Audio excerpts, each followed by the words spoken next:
Let's now discuss some of the recent trends in search engine optimization based upon what we know about the latest algorithms, as well as search intent and how the algorithm is trying to satisfy it.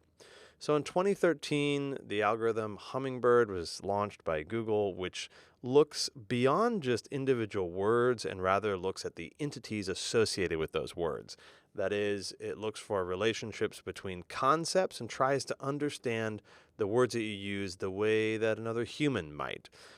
So it's not just identifying the incidence of the words you're using on a given page. It's trying to understand what it is you're actually looking for and provide a result that matches that value as closely as possible.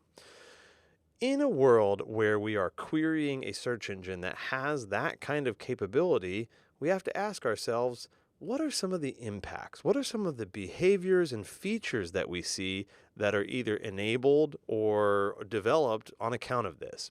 One of the things that's really interesting is that as the search engines have become smarter, the way that we interact with them has changed. One of those ways is that query length has gotten a lot longer. So we start seeing, instead of just word jumbles or short words such as men's shoes, we'd see something more like, what kinds of shoes should I wear to a cocktail party? Or what kinds of shoes are comfortable and formal and waterproof? Where those are the kinds of things that you're going to ask to another human rather than necessarily to a search engine. Our behaviors have begun to match up with that. We see that query length has gotten longer. We also see that it's getting longer in a specific way. There are a lot more questions being asked.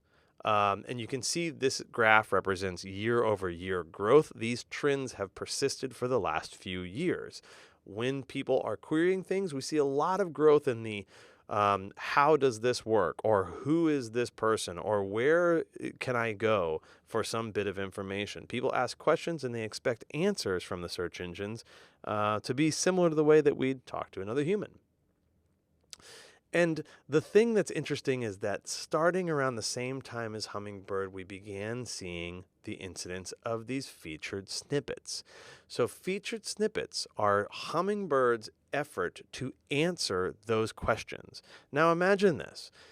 We see in this search result that when I say how to open a checking account, it says that there are 10,500,000 results. However, we also see that there's a featured snippet. That means that the search engine feels confident that from amongst those 10.5 million results, it has one result or one statement from amongst those results that it thinks it can answer that question correctly. You can do this with things like, how tall is the Statue of Liberty? Or how far away is the moon? Things like that have a known value. So where the search engine feels confident that it has a known value or a known answer, it will attempt to answer it with a featured snippet.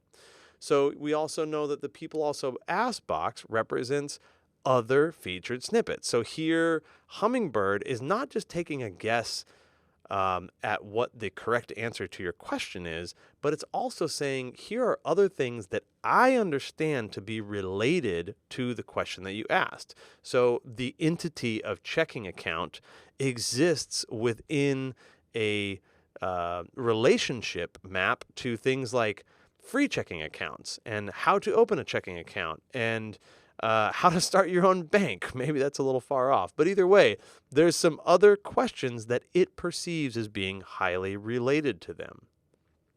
As we know, feature snippets, they show up in 3 different types: short answers, lists, and tables. It's really interesting to see the proliferation of feature snippets and what it implies about the search engine's willingness to answer questions that it thinks it knows. Feature snippets are not generated only by the first result. Some people will look at that and say, oh, that's just a summary of the first result. That's not true. It actually can be taken from any of the top 10 results, that it would be the first page results on a search engine result page. Highly weighted to the first, second, and third, obviously, but it can be technically taken from any portion of the top 10 results. It isn't the first paragraph. It isn't the last paragraph. It could be somewhere in the middle of any piece of content on that first page. this has had a pretty significant impact on the click-through rates. So if you can imagine in a world where we ask questions a lot more and the search engine is just providing us answers, what compelling reason do we have to actually go and visit the page? So we can actually see some of this result here.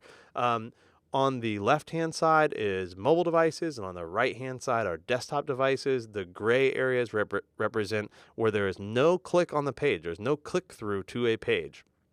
The orange represents the paid clicks, that is, somebody clicks on a paid ad, and the blue represents when they click on an organic result. So you can see, paid click-through rates are quite small, but that generates, tens of dozens of billions of dollars for the search engines.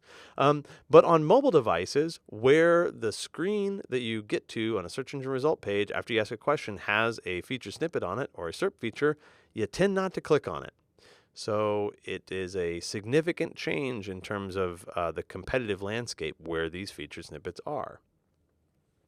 And guess what? They are a lot of places. So this represents the time frame sort of when featured snippets went from test mode to launch mode. So you can see that sort of in the February 2016 to March 2016 time frame, a big jump, and that continues to grow still. So more and more search queries are resulting in feature snippets as the search engine becomes more and more confident that it can answer the questions correctly. Here's another graph just to kind of show you the similar sort of thing, that it's not just a sampling error. Indeed, we see feature snippets becoming quite prolific over that period. So here's why you want to pay attention to feature snippets and what they represent as an opportunity. One, as mobile searches become more and more prominent, as they outpace desktop searches, you can imagine that the feature snippet takes up more of that screen real estate. So if you have a lot of users that are on mobile devices and you've been ranking pretty well, guess what? If feature snippets start showing up in words that you rank for, it's possible that you won't even be visible, quote unquote, on the screen anymore, because the feature snippet's going to take up a lot of that screen space. The other is that feature snippets currently are what is delivered to many voice queries. So when you ask your Google Home or your Alexa, your personal assistant, how far is it to the moon, or how tall is the Eiffel Tower, or what actor or actress was in, whatever movie. It's just reading featured snippets. So you can actually run the same query on a desktop or mobile, and you will probably see the same result show up in a feature snippet as what the personal assistant is going to say. So currently, most of these personal assistants are just purely reading featured snippets when they're providing those kinds of informational results. And, it makes sense as to why they do that, because you're asking a question, so question format, that's highly related to feature snippets. You're looking for a short answer, feature snippets, they're just a couple of sentences or a list or a table. They want something you want an authoritative answer, right? So as a user, you want to say, how far is the moon? Well, tell me the right answer. Well, the search engine has high degree of confidence that they actually have the answer for it, and they're algorithmically generated. So that is, doesn't have to be somebody sitting there answering for you. The search engine can just search amongst pages and say that it has a high degree of confidence that the answer is correct. So very interesting, and pay attention to these aspects. They're enabled by some of the recent changes in search algorithm updates.